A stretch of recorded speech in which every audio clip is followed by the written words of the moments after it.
Snow fell without mercy over Aspen that December night, thick and silent.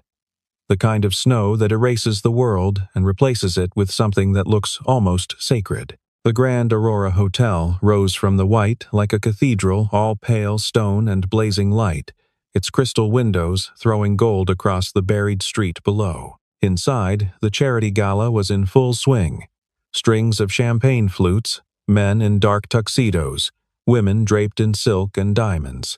The quiet roar of money moving between hands under the guise of generosity. Nobody noticed the woman standing at the edge of the marble lobby. She wore a wool coat the color of old ash, damp at the hem from the walk through the storm. Snow still clung to the laces of her boots. She looked around the room with careful, searching eyes, not frightened, not confused, but looking for something specific. Someone specific. Then the music pulled back for just a moment, and the sound of heels on marble was very loud. 2 security guards moved toward her from opposite sides of the room. "Ma'am." One of them, broad-shouldered, his face professionally blank, stepped directly into her path. She didn't argue. She didn't raise her voice. She simply said, in a low, clear tone, "I'm looking for someone. You'll need to look somewhere else." Most of the room glanced over, then away. A few guests exchanged knowing half-smiles. A woman in a burgundy gown murmured something behind her champagne glass, and her companion laughed softly. At a table near the back of the room, a man set down his drink and watched. He was not like anyone else at the gala. He wore a jacket that had been pressed but not recently bought. His hands, wrapped around a glass of water rather than wine, were the hands of a man who worked with them faint calluses, a small scar along the left knuckle. He had been watching the door for the last 20 minutes, calculating the fastest route to it. He was a single father from a town 40 minutes outside of Aspen, and he had no business being here. His old friend Marcus had sent him the invitation 6 weeks ago with a handwritten note. "Just come. One night. You need it." He had not wanted to come. He had come anyway, and he had been trying to leave for most of the evening. Now he was watching a woman being dragged toward the door in front of a room full of people who were looking carefully away. He stood up. Nobody saw him do it at first. He was quiet about it, no chair scraping, no announcement. He just rose, straightened his jacket, and walked. Nathan Cole had learned a long time ago that belonging somewhere and being somewhere were 2 entirely different things. He had learned it the first time at his ex-wife's family Christmas, standing in a living room full of lawyers and architects while holding a plate of cheese and trying to remember the name of the man he was speaking to. He had learned it again when he drove his daughter Emma to her first day at the private school his ex-wife had insisted on, watching the other fathers in their clean SUVs and feeling like something that had been dropped there by accident. But those times had at least involved people who knew him. This was different. Tonight, he was surrounded by 500 strangers who all seemed entirely confident that they deserved to be exactly where they were, and Nathan had not yet figured out how to feel that kind of confidence in a borrowed tie. The Grand Aurora Hotel was the most expensive building Nathan had ever stood inside. He had noticed the floor's first marble, so polished he could see the inverted blur of his own reflection, walking slightly ahead of him like a preview of where he was about to go. Then, the chandeliers, which were not chandeliers so much as small galaxies, suspended from the ceiling, casting light that made everyone below look expensive. He had arrived early because he was always early, a habit left over from years of opening the garage at 6 a.m. before the mechanics arrived. He had collected a glass of water, found a table near the back, instinctively near an exit, and had spent the next 2 hours performing the subtle work of being invisible at a party where everyone else was performing the subtle work of being seen. His friend, Marcus Whitfield, had found him within the first 20 minutes, clapped him on the back with genuine warmth, introduced him to 3 people whose names Nathan immediately forgot, and then been swept away by the undertow of the evening. Nathan had not blamed him. Marcus lived in this world, now he had married into it, built a small private equity firm, and wore confidence like a second skin. They had grown up in the same neighborhood in Denver, working summers at the same mechanics shop. But Marcus had always been going somewhere different. Nathan had always known that. He had loved him for it and felt, occasionally, the particular loneliness of watching a good friend become someone you have to make an appointment to see. The table Nathan had chosen seated 8. 7 of the chairs were empty. At some point, a man named Gerald had sat across from him and spoken at length about a ski resort development in Utah before drifting away toward the bar. After that, Nathan had been alone, which was fine. He was good at alone. He was watching the door because Emma had texted him at 8:30. Just 3 words. Dad, forgot. Key. His neighbor Patricia was covering she had the spare, but the text sat in the back of his mind the way his daughter always sat in the back of his mind. Present, pulling slightly, like a compass needle that never quite settled. He was going to find Marcus, say goodbye, and be on the road by 9:30. That was the plan. He was watching the door when the woman in the wool coat came through it. He noticed her immediately, and not because she stood out in an obvious way. It was subtler than that. She moved through the lobby entrance with the stillness of someone who had learned to take up very little space. But her eyes were quick and deliberate. She was looking for something. Not lost, not confused. The coat was wrong for the room. The boots were wrong. The snow melting from her hem was wrong. But her face was entirely composed. Nathan had a daughter. He had spent 8 years learning to read the difference between fine and fine, between a child who was okay and a child who was working very hard at seeming okay. He saw that difference now, in a woman who was clearly an adult, in a room full of people who were choosing not to see it. The guards moved in from both sides with the efficiency of people who had done this before. Nathan put down his glass. He did not make a decision exactly. It was more that a decision had already been made somewhere quieter than his thoughts, and he was simply catching up to it. The guard's name, stitched on his breast pocket in small gold letters, was D. Hartley. He was not unkind by nature. Nathan would understand this later, looking back, but he had a job to do, and he was doing it. And the job required a certain decisive quality that did not leave room for hesitation. "Ma'am, I need you to come with me." His hand closed around her upper arm, just above the elbow. Not roughly, but firmly, the grip of someone who had practice steering people toward doors. The second guard, younger, took a flanking position just behind her left shoulder. The woman did not pull away. That was the first thing Nathan noticed from across the room. She didn't fight it. She turned her head and said something to the first guard, her voice quiet enough that Nathan couldn't hear the words from where he was, only the tone. Measured, patient, not pleading. The guard shook his head. She said something else. The guard's expression didn't change. A cluster of guests near the champagne table had turned to watch, with the detached interest of people observing a minor incident that had nothing to do with them. A woman in a silver gown said something to her companion that made him smile. Near the string quartet, a man in his 60s glanced over once and then directed his attention deliberately back toward his conversation. The way you pull your eyes away from something you've decided not to know about. Nathan was already moving. He didn't walk quickly. There was no drama in it, no striding through the crowd, no theatrical purpose.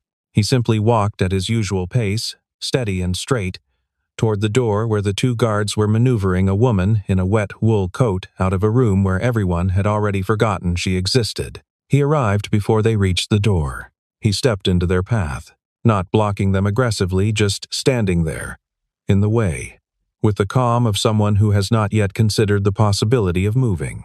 The first guard stopped. He looked at Nathan with the mild, professional irritation of a man who has been interrupted doing something he was certain was correct. "Sir, stop," Nathan said. One word. Quiet. The kind of quiet that doesn't need volume because it isn't afraid of anything. The guard's jaw tightened slightly. "Sir, this woman is not a registered guest of this event. I need to ask you to. She's with me." 3 words. Nathan said them the way he said most things, simply, without performance, the way you state something you are not uncertain about.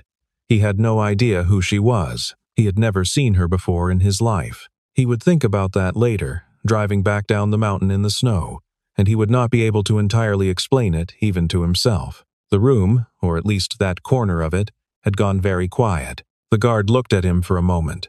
Then he looked at the woman. Then back at Nathan. Do you know this woman? Does it matter? A pause. The guard's grip on her arm loosened, fractionally.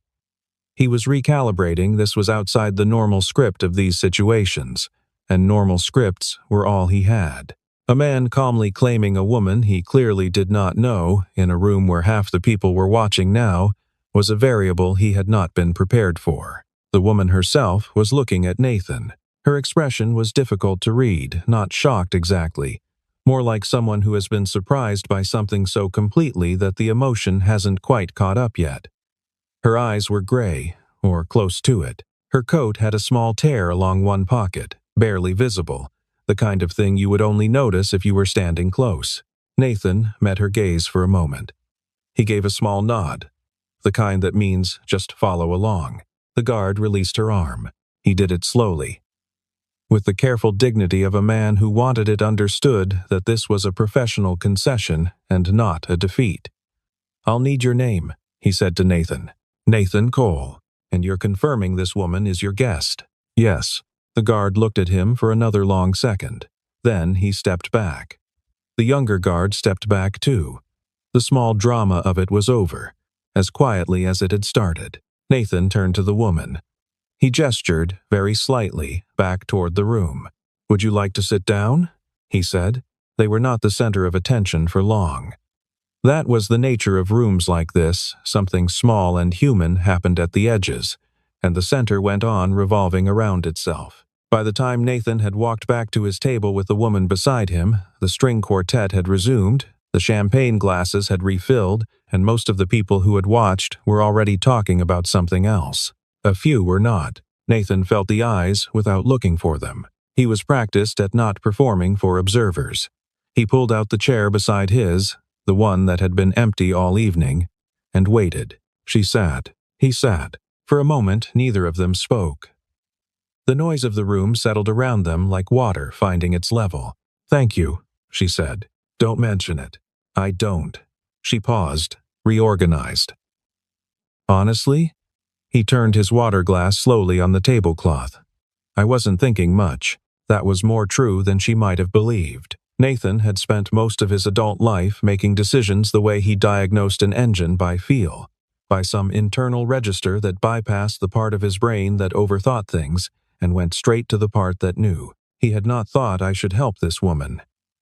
He had simply moved, the way you catch something that is falling before you've decided to catch it. She looked around the room, a slow and careful survey. Whatever she had been looking for when she arrived, she had not yet found it, or perhaps she had decided to stop looking for now. I'm Elena, she said. Nathan. I know. She glanced at him. They asked your name, right? He had forgotten that. Who were you looking for? She was quiet for a moment. Someone who appears to have left early. I'm sorry. It's all right. She looked at him directly then, with the kind of frankness that some people have when they're tired of performing social niceties. Did you think I belonged here? Before you, she tilted her head toward the door. Nathan considered the question seriously, the way he considered most questions. I thought it didn't matter whether you did or not. She studied him. That's an unusual thing to think. Maybe. He looked at the room, the long tables, the flowers, the people. I don't really think I belong here either. Then why are you here? Old friend invited me. He paused.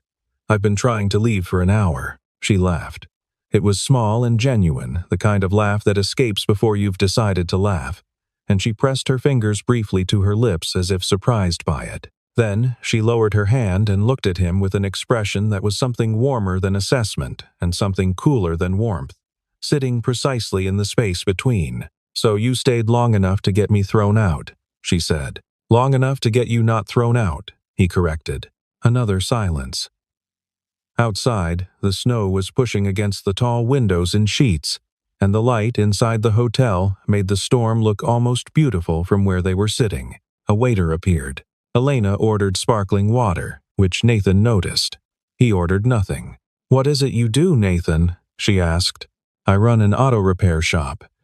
He said it the way he said everything with no particular apology for it. Town called Garfield. 40 minutes east of here. A garage, more or less. She nodded, as if this was information she was cataloging, not judging. And the old friend who invited you, does he know you've been trying to leave since you arrived? Probably. Marcus knows me pretty well. She turned her water glass in her hands, mirroring what he had done without seeming aware of it. Do you have family waiting? Is that why you want to go? He looked at her.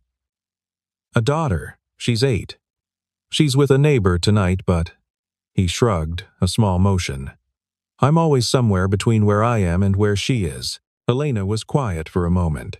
Outside, the snow fell. That's a good kind of compass to have, she said finally. He looked at her, and for the first time that evening, Nathan Cole felt something other than the desire to leave. The gala moved around them the way rivers move around stones.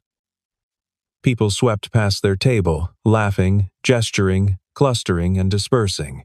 Elena and Nathan stayed where they were, speaking in the unhurried way of two people who have, without quite deciding to, temporarily removed themselves from the obligations of a room. She was not what he expected, though Nathan would have been hard-pressed to say what he had expected from a woman in a wet wool coat who had walked through a blizzard to find someone at a charity gala and then stayed perfectly composed when 2 guards put their hands on her. He had expected either fragility or confrontation, the 2 reactions that situation typically produced. She had offered neither. She asked about the garage, and he answered honestly that he had bought it from his mentor, Dave Kellerman, 6 years ago, that it had been struggling when he bought it and still struggled now, that he had 2 full-time mechanics and 1 part-timer, and that the part-timer had been part-time for 3 years because Nathan kept hoping the business would grow enough to make the position permanent. And it kept almost doing that. That the hours were long and the margins were thin, and most months he was fine and some months he was not fine, and he had learned not to think too far ahead. She listened in the way that people who are genuinely listening listen without planning her response while he was talking, without nodding in the overly rhythmic way of people performing attention. She just listened. And Emma, she said. 8 years old, 8 3/4, according to her. A corner of his mouth moved. She's very precise about the fractions. Smart kid. Too smart. He said it with the particular warmth of a parent who means it entirely as a compliment. She reads constantly. She'll read anything, cereal boxes, instruction manuals, the back of receipts. Last week, she read the entire owner's manual for my truck and then informed me I'd been using the wrong grade of oil. Had you been? No. He paused. But she wasn't wrong to check. Elena smiled. It changed her face not dramatically, but the way the light changes when a cloud moves. She sounds extraordinary. She is, he said it simply. The way people state things that are just true. She's the reason I get up in the morning. Literally, she wakes me up at 6 because she wants to make sure I make coffee before she has to leave for the bus. Does she like school? Loves it. Except Jim, he considered.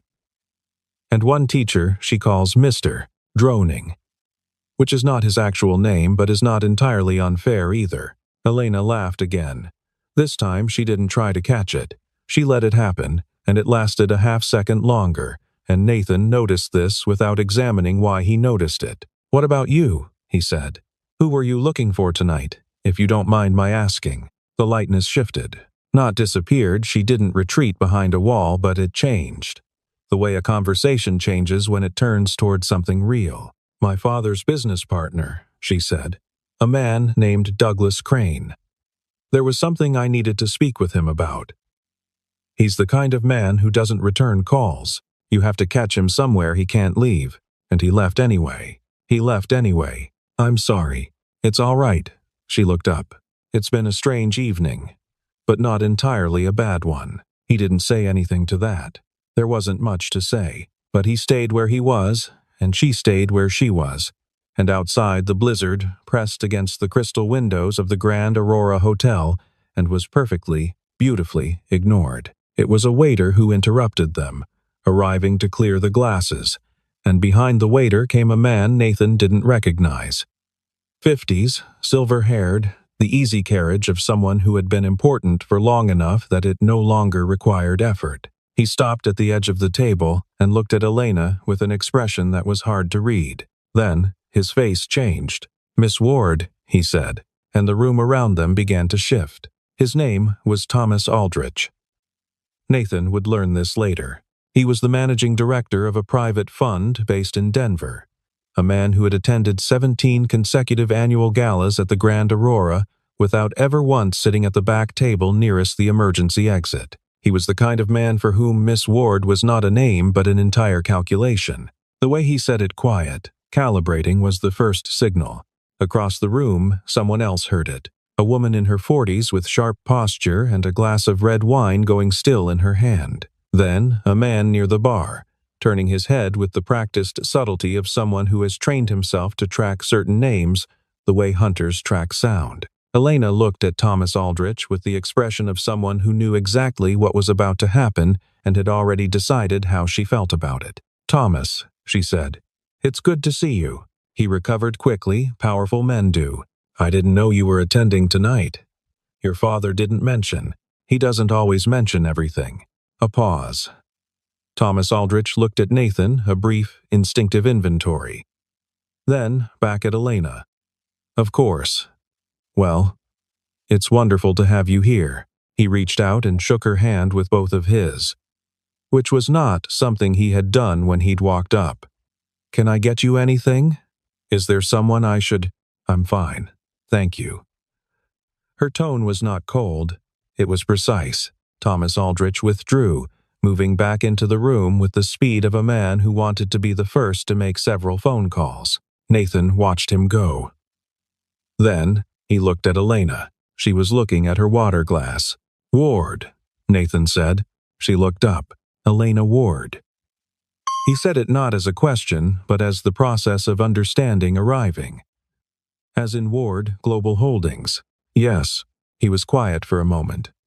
He knew the name most people in Colorado did. Alexander Ward was not a man who appeared in the news often, but when he did, it was at the level of summits and legislation, of buildings being named and funds being created, of the kind of wealth that had been old long enough to have become something more than money. The Ward Global Holdings headquarters in Denver was a building Nathan had driven past 400 times without ever having a reason to think about the people inside it. Elena Ward. The daughter. "You walked here?" Nathan said. She blinked slightly. "What?" "Through the storm. You walked. Or you walked part of the way your boots." He glanced at them. "Nobody walked you to the door. There was no car waiting outside. You came in alone." He paused. "Why?" She looked at him for a moment with an expression he couldn't fully translate. "Because I didn't want anyone to know I was coming," she said. "Including your father." "Including my father." He nodded. He didn't press it. It wasn't his business. And he had the instinct developed from years of working with people in the specific vulnerability of broken things not to push at the edges of a door that wasn't his to open. Around them, the room had begun to rearrange. It was subtle but unmistakable, the gravitational shift that happened when a piece of information entered a social space and redistributed its weight. People were moving. Not running, not staring, but angling, drifting, finding reasons to be near a table where they had not previously found reasons to be. Richard Blake appeared first. He was a large man in his early 60s, with the particular bluster of someone who had never had to learn restraint because restraint had never been required of him. He had been, 40 minutes earlier, the man who had stood at the edge of their table and said, loud enough for people nearby to hear, that security had made a mistake letting the woman in the wool coat stay. He had said it with the comfortable certainty of a man who was certain his certainty was the ceiling. He arrived at their table now with his hands out, his face rearranged into warmth. "Elena, what a wonderful surprise. I had no idea you'd be." "Richard." Her voice was entirely pleasant. "You were just here a little while ago, weren't you?" A fractional pause. "Was I?" "I've been moving around all evening. You said security had made a mistake." She looked at him with the same clear gray eyes she had turned on Nathan 40 minutes ago, only there was no warmth in them now, only accuracy. "Letting me stay," the silence that followed had texture to it. Richard Blake's prepared warmth held its shape for a second longer than was comfortable, and then it cracked, just barely, at the edges. Nathan watched it happen and felt something cold and specific move through him. Not anger exactly, more like clarity. He had seen it happen before. Not in rooms this expensive, but the mechanism was the same he had seen it at school fundraisers when a teacher arrived who was more popular than expected, at the garage when a customer turned out to know someone important, in the particular social alchemy of small towns where the value assigned to a person could shift in a moment based on information about who they knew or what they owned. It was ugly every time. The speed of it was the ugliest part. Richard Blake finished his recovery with the determination of a man who could not afford to let the moment pass without salvaging something. He laughed a brief, processed sound and said something about how he'd been distracted all evening and he hoped Elena would forgive any confusion. And he extended his hand. She shook it. Her face remained entirely pleasant and entirely closed. Then came the others. Thomas Aldrich returned with a woman Nathan hadn't seen before. Someone with the smooth efficiency of an assistant or a publicist who murmured something near Elena's ear and then withdrew. A man Nathan recognized from earlier, he had delivered a short speech about the charity's goals. Standing at the podium with practiced authority crossed the room toward them. A group of 3 women who had been standing near the east wall began to migrate without appearing to migrate. Nathan stayed in his chair and watched. What struck him was how quickly the coat disappeared. Not literally. Elena was still wearing it.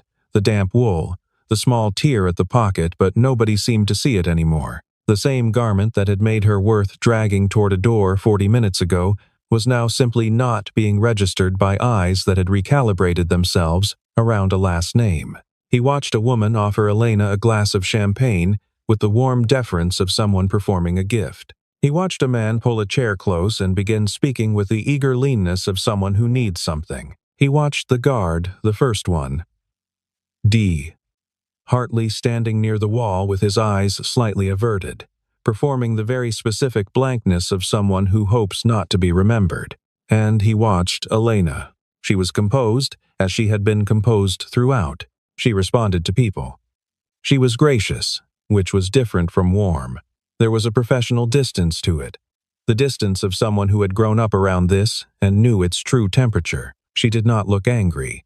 She did not look vindicated. She looked, if anything, tired. Once, across the press of people who had suddenly found reasons to be near her, she looked at Nathan. He was already looking at her. She held the look for a moment. Then she returned her attention to the man who was speaking to her. Nathan put on his jacket. It was a natural motion he didn't stand, didn't make a production of it, just reached back and pulled his jacket from the chair and shrugged into it, the way you do when you've decided something quiet and have already moved past the decision. He thought about Emma at home with Patricia next door. The key found or the key produced from wherever it had fallen, probably asleep by now with a book face down on her chest the way she always was. He thought about the drive back down the mountain in the snow, the careful, patient work of it, the clean focus required. He thought about the garage, which would need him at 6:30 in the morning because Kevin had called in Wednesday, and the alignment work on the Callaway truck was still unfinished. He thought about the fact that a room full of people had watched a woman be dragged toward a door in a blizzard and had not moved, and that the same room was now competing for proximity to her, and that the only thing that had changed was 3 syllables. He stood up. Elena noticed the moment he stood. She was in the middle of a sentence addressed to a man named Garrison Holt, a senior partner at a venture firm, who had materialized at her side with the smoothness of someone who had been waiting for exactly this moment all evening. She had been giving him approximately 40% of her attention, the 40% required to respond coherently, while the other 60 noted the slight shift in posture at the corner of the room where Nathan Cole's chair was.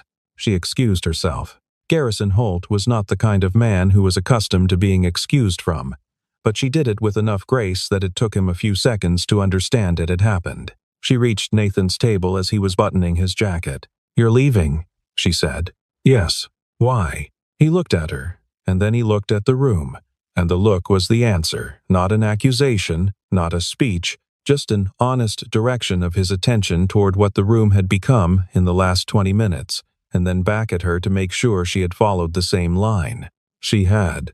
"Because they only respect you now," he said. She stood still for a moment. The noise of the room moved around them, conversation, laughter, the clink of glass on glass. Garrison Holt was already redirecting toward a different target. Richard Blake was at the champagne table with his back carefully turned. Thomas Aldrich was in the far corner speaking into his phone. "They didn't respect you an hour ago," Nathan continued. He said it without heat. "You walked through a blizzard alone and came in through the front door like anyone else, and they were." He stopped, looked for the right word. They were what they were. He paused. "I didn't help you because of your last name. I didn't even know your last name. I know that. I know you know it." He looked at her steadily. "I just didn't want to still be sitting there when it stopped being true." Elena Ward looked at him for a long moment. She was a woman who had grown up understanding, in the particular way that children of powerful families understand, that almost every person who smiled at her was smiling at something more than her. She had learned at 17 that her friendships required a kind of vigilance, a constant, low-level attention to what people wanted and whether what they were offering was real. She had gotten good at it. She had, at 31, become so good at it that she sometimes struggled to turn it off even when she was alone. Nathan Cole, a man she had known for approximately 2 hours, had stepped into the path of 2 security guards for her without knowing her name, without knowing anything about her, without the possibility of any return on the gesture, and was now leaving the room precisely because the room had changed around her in a way that made staying feel like something he didn't want to be part of. She could not immediately think of another person who would have done both things. "Emma," she said. He looked at her, slightly surprised she'd remembered. "Your daughter. That's why you're going." "Partly." He was honest about it. But not only. She nodded. She stepped back, giving him room. He moved past her toward the door and then stopped, half-turned. "I hope you find what you came here for," he said. "The man you were looking for, Douglas Crane." She almost smiled. "He wasn't here after all. I'm sorry. He'll surface. They always do." She looked at Nathan. "Drive carefully. The roads down the mountain will be bad." "I know." He turned up his collar. "I've driven them before." She watched him walk to the door. She watched him push it open against the resistance of the wind, and for a moment the cold came in real and sharp, the cold of the actual world outside, and then the door closed, and he was gone, and the room continued its noise and warmth all around her, as if the door had never opened. She stood at his table for a moment longer. Then she looked at the empty chair. The glass of water he'd been drinking from was still there, half full, a ring of moisture on the white tablecloth beside it. The small evidence of a person who had been there and was no longer there, the specific material trace of someone who does not make a theatrical exit but simply leaves. She sat down in her own chair. She looked at the glass. Around her, people continued to move and speak and perform the careful work of being seen. Garrison Holt made another pass. She saw him recalibrate and redirect, and she deflected him gently and without explanation. A woman she recognized from her father's foundation events stopped to say something warm that Elena returned with equal warmth and no particular feeling. She was thinking about a man driving down a mountain in the snow. She was thinking about a question that would not leave her alone. What is the actual worth of a gesture that costs you nothing? And what is the worth of a gesture that costs you exactly the thing you were afraid to lose? The moral simplicity of having helped someone before the complications arrived. She did not know Nathan Cole. She had sat across from him for 2 hours, and she could not have told you his opinion on almost anything that the guests at this gala would have considered important. She didn't know his politics, his ambitions, his financial situation beyond the thin picture painted by a struggling small-town auto shop. She didn't know who he voted for, or where he went on vacations, or whether he went on vacations, or what he thought about the things powerful people argued about in well-lit rooms. She knew that he had told the truth when he said he hadn't been thinking much. She knew that the truth was the rarest thing in rooms like this one. She knew that she was going to sit here for another 20 minutes, say what she needed to say to the people who would now be easier to say things to, and then go out into the cold. She knew where the garage in Garfield was. She had looked it up on her phone within 10 minutes of Nathan sitting down beside her, with the habit of someone who checks things, who verifies, who never fully stops being careful. Coles Automotive, on Route 9, east of the junction. A website with a photo of the building and the kind of straightforward description that belongs to a person who does not believe in selling themselves. She had not told him that. The snow was serious on the road down the mountain. Nathan drove the way he drove everything, with steady, unhurried attention, both hands on the wheel, headlights cutting a white corridor through the dark. He had good tires. He had replaced them in October because October in Colorado is when you replace your tires, no matter what. He knew the road, he had driven it in summer and in this, and the mountain didn't change, only the light and the surface. He thought about Emma. He had texted Patricia before leaving the hotel, and she had replied almost immediately.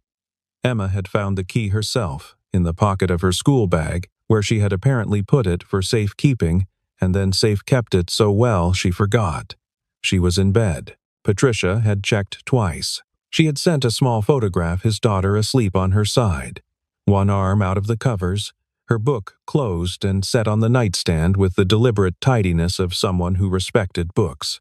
He had looked at the photograph for a long moment in the parking garage before starting the car. He thought about the gala on the way down. He thought about it with the specific quality of attention he gave to things he was trying to understand, not to reach a verdict, but to look at it honestly. He had not done anything remarkable. He had stood up and said 3 words and sat down. The scale of it, to him, was small. He had not risked anything beyond a moment of awkwardness with a security guard, and awkwardness was not a thing Nathan had ever spent much energy fearing. What stayed with him was the room, the way it had moved. He had been in rooms before where people changed their posture around new information. It happened in the garage, sometimes when a customer drove up in a certain kind of car, or when someone dropped a name but the speed of it tonight had been something else. The precision of the reversal, the absolute completeness of it. He thought about Elena's face during those 20 minutes. The composure of it, which he understood now, was not the composure of someone who was fine, but the composure of someone who had practiced being fine in exactly these circumstances, who had learned that the alternative was worse. He thought about what it would do to a person, years of it, knowing that every room was measuring you against a name rather than you, knowing that any kindness might be an investment, any friendship a calculation. He tried to imagine raising Emma in that, and felt something cold that had nothing to do with the storm outside. He crossed the junction at the bottom of the mountain, and the road flattened out, and the town of Garfield appeared in pieces through the snow. The gas station, the feed store, the diner with its neon still on at this hour, a warm orange blur in the dark. He drove past them all with the familiar fondness of a person who has made peace with where they live, which is different from love but shares some of its warmth. He pulled into his driveway at 10:47. He sat in the car for a moment. He had told her, "I didn't help you because of your last name." He had said it because it was true. He had also not been thinking, when he said it, about whether it would land as wisdom or as accusation or as something else entirely. He had simply said the true thing, which was one of his small, reliable habits. He went inside. He checked Emma. She was asleep exactly as Patricia's photograph had shown, one arm out, book on the nightstand. He adjusted her covers and turned off the lamp in the hallway outside her door. He went to bed. He lay there for a while in the dark, with the snow ticking against the window, and thought about nothing in particular. And then he was asleep. 2 days later, he got up at 6, made coffee, walked Emma to the bus stop in the pale winter light, came back and changed into his work clothes, opened the garage, and began his day. Kevin arrived at 7:15. The alignment work on the Callaway truck got finished by 10. A woman came in at 11 with a strange rattling sound that turned out to be nothing more complicated than a loose heat shield. A regular customer, Bill Forsyth, brought coffee cake his wife had made and left it on the counter without explanation because that was what Bill Forsyth did. It was an ordinary day. Nathan was good at ordinary days. He had built a life out of them, which was not the same as settling. It was more like understanding that the ordinary contains things that the extraordinary doesn't, and that a Tuesday, when your daughter laughs at breakfast and the heat shield job goes smoothly and there is unexpected coffee cake, is not a smaller day than any other. At 2 in the afternoon, a black SUV pulled up in front of the garage. He saw it through the window. He wiped his hands on a rag. Elena Ward had spent the day after the gala in a hotel suite at the Grand Aurora, not because she had planned to stay the night, but because the roads had been closed until 6 in the morning and then opened to limited traffic, and by the time they were fully passable, she had already had 3 phone calls that required her full attention and 1 that required most of it. The first was from her father. Alexander Ward called at 7:48 in the morning, which meant he had known about the previous night by at least 7:30 and had taken 18 minutes to decide how to approach the call. Elena knew her father well enough to understand this. He did not make calls in anger. He was a man who believed that information, properly collected and processed, rendered anger unnecessary. He called when he was ready. "Thomas Aldrich called me," he said. "I imagine several people did. Elena." A pause, the particular pause that contained a decade's worth of conversations about her habit of going places alone, without security, without warning. The roads in Aspen, in December, were exactly what I expected them to be. "Did you find Douglas Crane?" "No." "He wasn't there." Another pause. "He's in Phoenix until Thursday." "I could have told you that." "I know." She looked out the window at the white street below. "I wanted to handle it myself. Crane is not someone who responds to being handled." "I know that too." She moved the phone to her other hand. "I'll deal with it through the appropriate channels." "It's fine, Dad." He was quiet for a moment. When Alexander Ward was quiet, it meant he was deciding something. "Aldrich mentioned a man," he said. "Someone who apparently, Dad, intervened, is the word he used. Dad. Firmer. I'm handling it." Another pause. "All right." And then, with the simplicity of a man who had learned that his daughter had edges he needed to respect. "Are you safe?" "Yes." "Good. A beat. I'll have the car come for you by 10. I'll be downstairs by 9:30. She had the car drop her at her apartment in Denver rather than the office. She changed. She made herself eat. She sat at her kitchen table for an hour with her laptop open and the cursor blinking and did not write the emails she was supposed to write. She thought about Nathan Cole. This was not the first time she had thought about him since the previous evening. She had, in fact, been thinking about him with the particular persistence of something that will not be filed away until it has been properly examined. She tried to examine it honestly. Was this gratitude, which would be understandable, or was it something less simple? She had met many people who had done kind things for her. She had met many more who had done kind things in her direction while doing them, in truth, for her name. Nathan Cole's kindness had the quality of kindness that did not know it was being watched, which was the rarest quality, because even kindness performed in private often knows it is being observed by the person performing it. He had stepped into the path of the guards before he had a chance to calculate anything. There had been nothing to calculate. She had been, to him, a stranger in a wet coat. The calculation that most people would have made, what will this cost me? What do I gain? How will this look? Had simply not occurred in the gap between seeing and moving. There had been no gap. She had spent a lifetime developing the ability to identify that gap in people.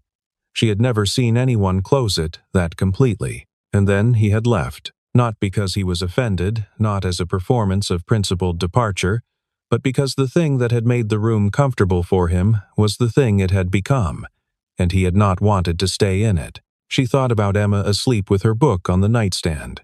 She thought about a man who had said, "I'm always somewhere between where I am and where she is," as if this were simply a description of his life and not one of the most honest things she had heard a person say in years. On the morning of the second day, she drove herself north. The roads were clear. She told no one where she was going. She had her phone and her coat a different one, heavier, and she drove the way she had always driven when she needed to think.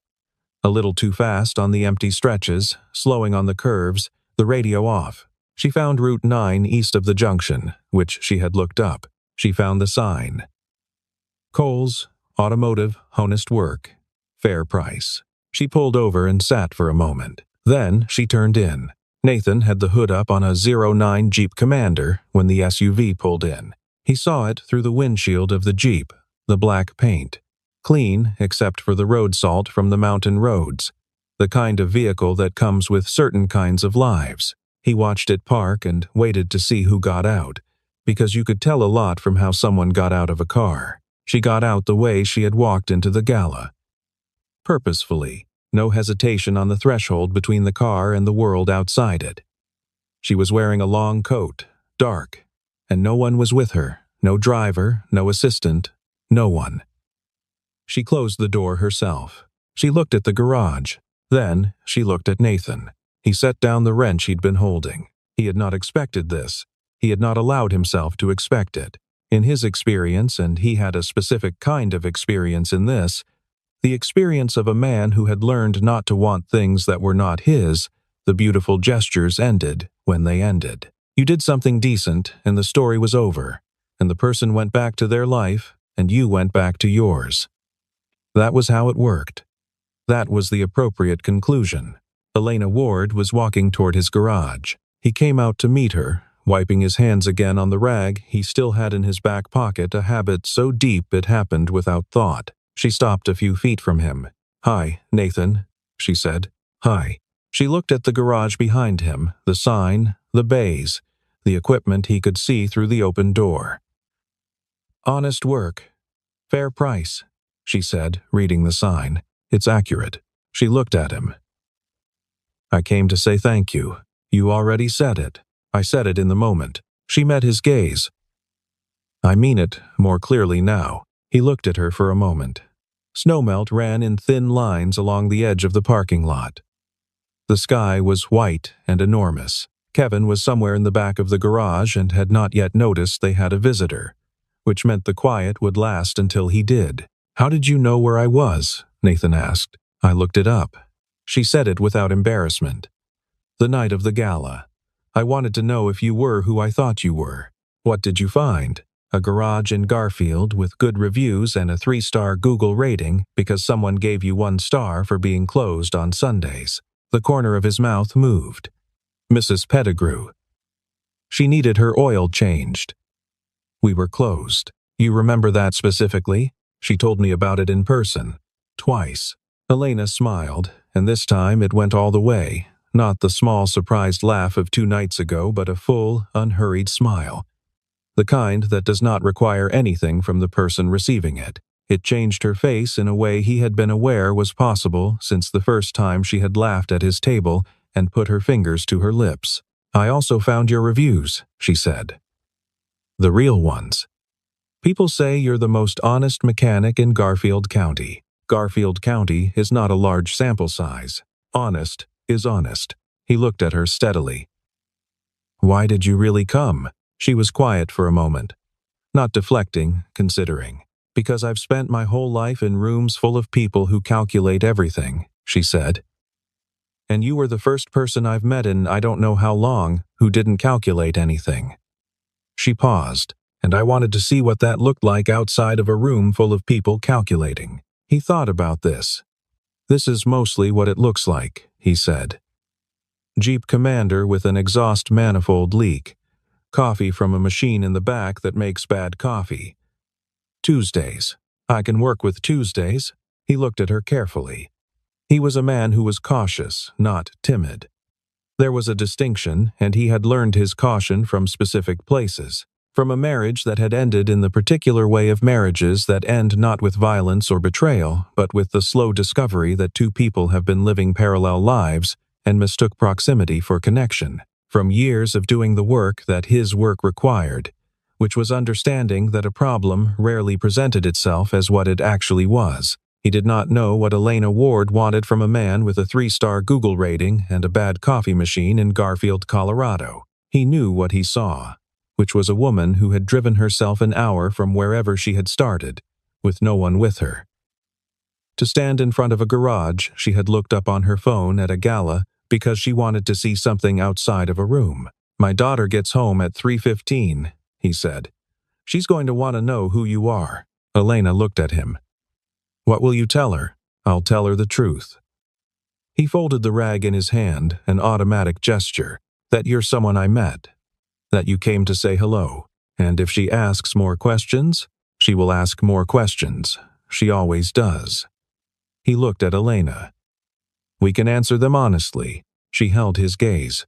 Outside, a thin wind moved through the gap between the buildings and lifted a small spiral of dry snow from the parking lot and set it down again a few feet away.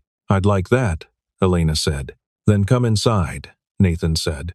The coffee is bad, but it's hot. She followed him in.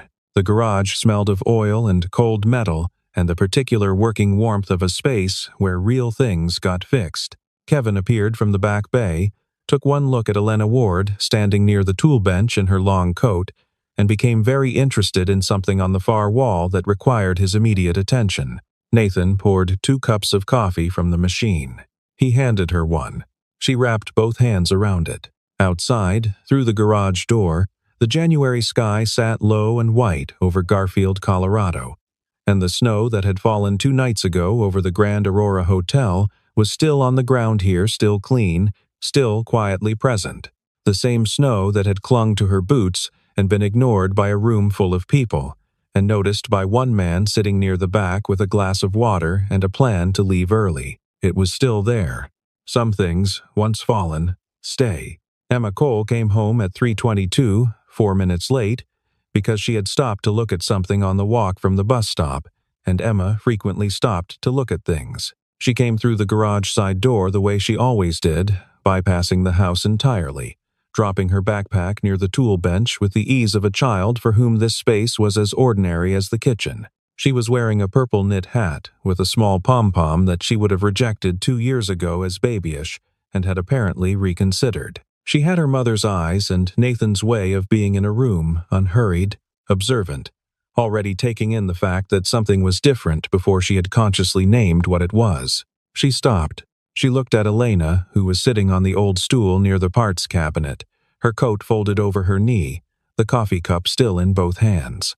Then she looked at her father. He was watching her with the slightly braced expression of a parent who loves their child's curiosity and is also slightly afraid of it. Emma looked back at Elena. "Hi," she said. "Hi," Elena said. "I'm Emma." "I know. I'm Elena." Emma considered this. Then, with the terrible directness of an 8-year-old, "Are you my dad's friend?" Nathan cleared his throat. "I'm becoming one," Elena said. "I hope." Emma nodded slowly, processing. "Do you know about cars?" "A little." "Dad knows everything about cars," Emma said, with the complete confidence of someone delivering an established fact. "He fixed Mr. Forsyth's truck when everyone else said it was totaled, and he taught me what the different warning lights mean. That's useful to know. The oil one is important. People always ignore it." Emma said this with the gravity of someone who had seen the consequences. "You shouldn't ignore it." "I won't," Elena said. Emma seemed to decide something. She picked up her backpack, redistributed it on her shoulder, and looked at her father with the look that meant she was done with the formal portion of her assessment and had reached a conclusion. "Is she staying for dinner?" she asked. Nathan looked at Elena. Elena looked at Nathan. "If that's all right," Elena said. "We're having pasta," Emma said, as if this were relevant information that could change things. "Dad makes it from scratch on Tuesdays, not from a box." She tilted her head toward her father. "Because he says the box kind is a different thing." "It is a different thing," Nathan said. "It's still good," Emma said, fairly. "It is still good."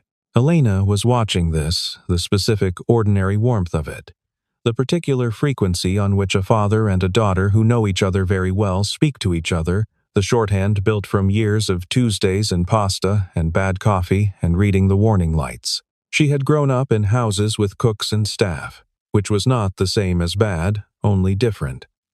She had eaten well in rooms where no one knew the coffee was bad because the coffee was always excellent. She felt something loosen in her chest that she had not fully known was tight. "I would love to stay for dinner," she said. "If you'll have me." Nathan turned to start the water.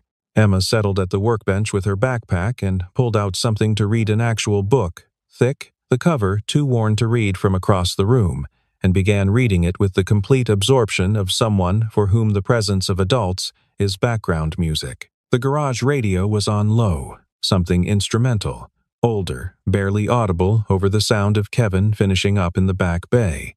Outside, the afternoon light was going silver the way it does in January in Colorado, the sky losing its white and moving toward something colder and more precise. The snow on the parking lot had been tracked through, in places and in others, was still entirely unmarked, the clean record of nothing yet having crossed it. Nathan stood at the small sink, filling a pot. He did not look at Elena, but he was aware of her the way you are aware of a change in weather, not urgently, not as something requiring action, but as something real and present that has arrived and is now simply part of the conditions of the day. She was aware of him in the same way. Emma turned a page. Kevin called out from the back that the Jeep was ready. Nathan said he'd take a look in a minute. The water began to run. It was a Tuesday in January in a garage in Garfield, Colorado, and it was, by any objective measure, an entirely ordinary thing. It was not ordinary at all. Outside, the snow held its shape in the silence, the way that certain moments hold, not forever.